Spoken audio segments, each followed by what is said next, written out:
தாராபுரம் இருக்குது. இன்னும் நிறைய பேருக்கு தெரியாது. நம்ம இன்றைக்கி அங்கே தான் வந்துருக்குறோம். ஃபோட்டோ எடுக்கிறதுக்காக என்னெல்லாம் உங்களுக்காக எடுத்துருக்குறோம் பாருங்கள் நீங்களே.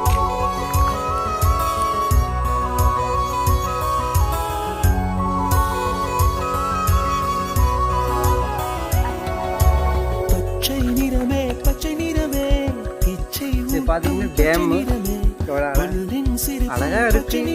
ஒரு காலத்தில் அழகாக இருந்திருக்கு. ஆனால் இப்போ பார்த்தீங்கன்னா அசுத்தமாக இருக்குது. இங்கே ஆள் நடமாட்டமே கிடையாது, தண்ணியும் இல்லை, ஃபுல்லாகவே இருக்குது. தனியாக தான் வந்தேன் நான்.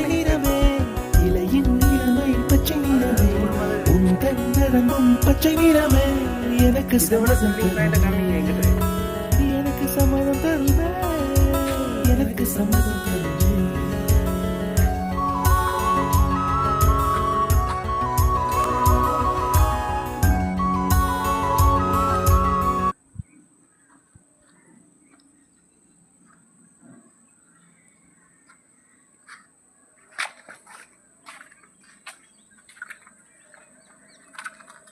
அதை விட இதெல்லாம் ரொம்ப த்ரில்லிங்காக இருக்குது பார்க்கவே. ஆள் நடமாட்டமும் இல்லை, ரொம்ப அமைதியாக வேறு இருக்கா.